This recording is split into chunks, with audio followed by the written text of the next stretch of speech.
آپ ان کے ساتھ کیسے سمجھوتا کر سکتے ہیں؟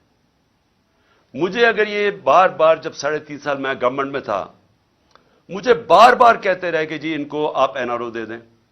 جنرل باجوہ نے کہا کہ ان کو این آر او دے دو. وہ جب میں ان سے بات کریں ہم نے فیٹف کا بل پاس کرنا ہے، وہ کہتے جی این آر او دے دو. میں این آر او نہیں دے سکتا کیونکہ میرا پیسہ انہوں نے نہیں چوری کیا، پیسہ عوام کا چوری کیا ہے. میں کون ہوتا ہوں کہ عوام کا پیسہ ان کو معاف کر دوں؟ اور جب آپ ان کو معاف کرتے ہیں تو باقی چوروں کو کیوں پکڑتے ہیں؟ پھر جیلوں میں بیچارے غریب لوگ کیوں پھنسائے ہوئے ہیں؟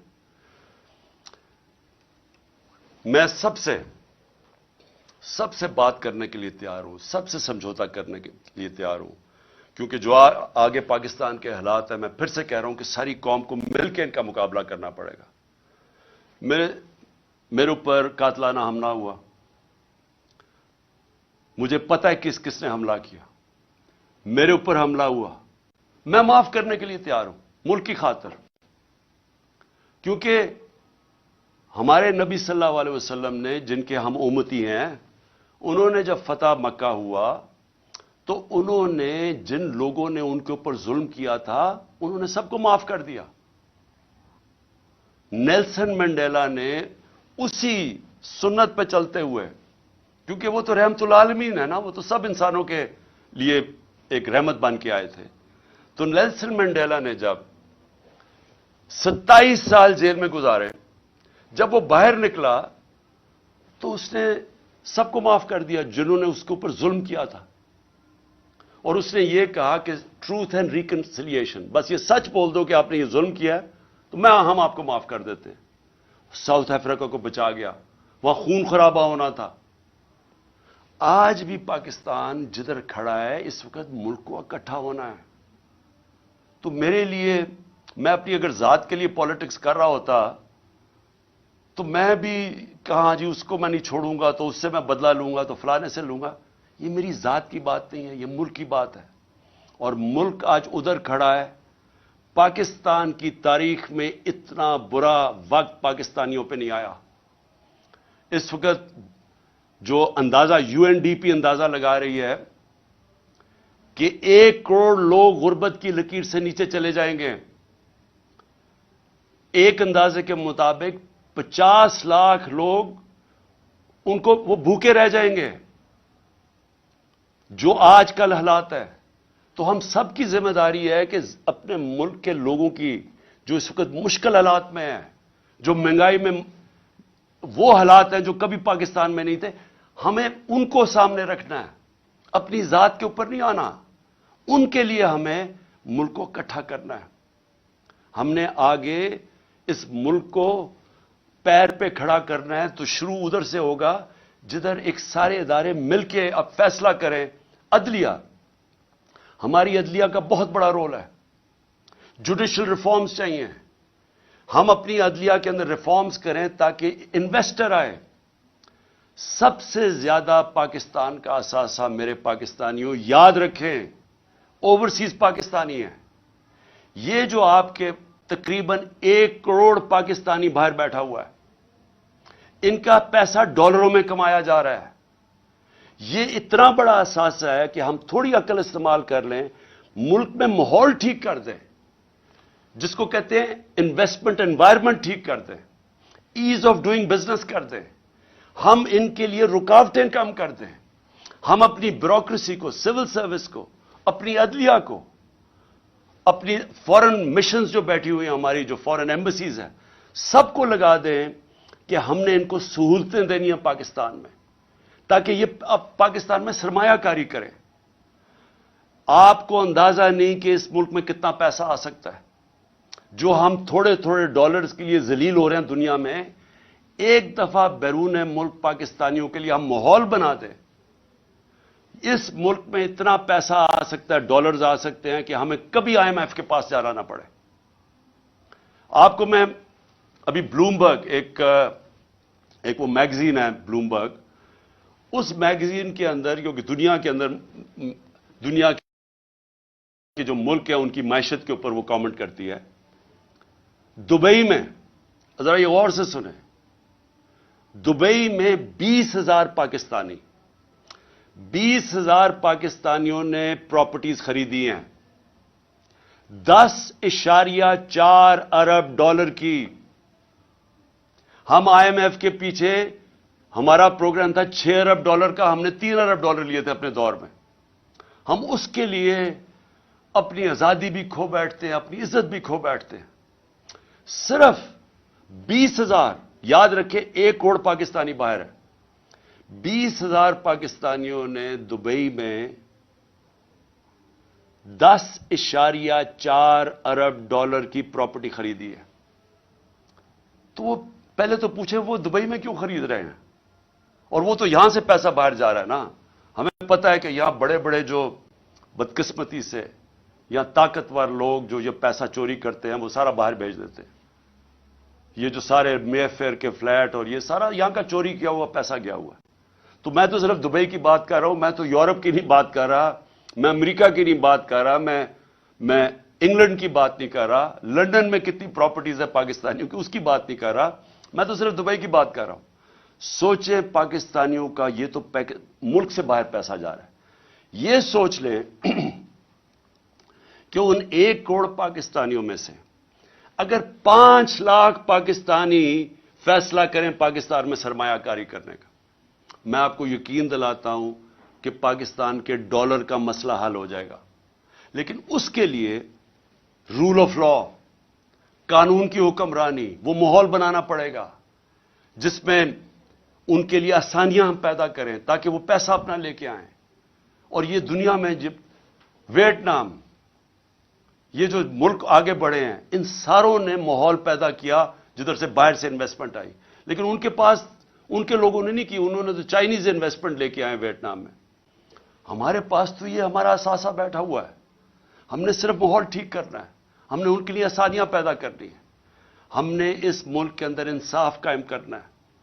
اور انصاف کا مطلب قانون کے سامنے سب ایک برابر. جب تک یہ نہیں ہوگا یہ ملک آگے نہیں بڑھ سکتا. میں آپ کو بار بار نبی صلی اللہ علیہ وسلم کی جو حدیث ہے کہ تمہارے سے پہلے بڑی قومیں تباہ ہوئی, جب طاقتور چوری کرے اسے نہ پکڑو اور کمزور کو جیلوں میں ڈالو, وہ قوم تباہ ہو جاتی ہے. یہ ہماری تباہی کا سب سے بڑا مسئلہ آج یہ ہے کہ طاقتور چوری کر کے کہتا ہے این آر او دے دو, نہیں تو ہم تمہاری گورنمنٹ نہیں چلنے دیں گے, اور ہم صرف چھوٹے چوروں کو جیل میں ڈالتے ہیں, ملک تباہ ہو جاتا ہے. تو سب جو ان ساری چیزوں کو ایک اگر پوائنٹ سب سے زیادہ وہ ہے قانون کی حکمرانی, رول آف لا. تو آخر میں اور اس میں اور میں بتا دوں, ہم ٹیکس ریفارمز کر رہے تھے, ہم ایف بی آر کو ٹھیک کر رہے تھے, ٹیکنالوجی لے کے آ رہے تھے, ہم نے ٹریک اینڈ ٹریس سسٹم بنا دیا تھا, ہم نے آرٹیفیشل انٹیلیجنس کے ذریعے ہم نے 35 ملین ٹیکس پیئرز کو آئیڈینٹیفائی کیا رہا تھا جو مزید جو ٹیکس نہیں دے رہے تھے لیکن ان کے پاس وسائل تھے. تو ہم نے آرٹیفیشل انٹیلیجنس کے ذریعے ان کو آئیڈینٹیفائی کیا تو, اور آہستہ آہستہ ہمارے پاس تو ابھی صرف 25 لاکھ 20-25 لاکھ ٹیکس پیئر والے لوگ ہیں. 22 کروڑ میں صرف 25 لاکھ لوگ ٹیکس دیتے ہیں. تو ہم نے یہ جو تقریباً 3.5 کروڑ لوگوں کو آئیڈینٹیفائی کیا تھا, اگر ہم ان کو ٹیکس میں لے آئیں تو ہماری آمدنی میں اور اضافہ ہو جائے گا, ہماری انویسٹمنٹ آ جائے, ڈالرز آ جائیں گے, ہماری ایکسپورٹس آہستہ آہستہ جو ہم بڑھا رہے تھے اور ان کو انسینٹیوائز کریں اس میں ڈالرز میں اضافہ ہو جائے گا.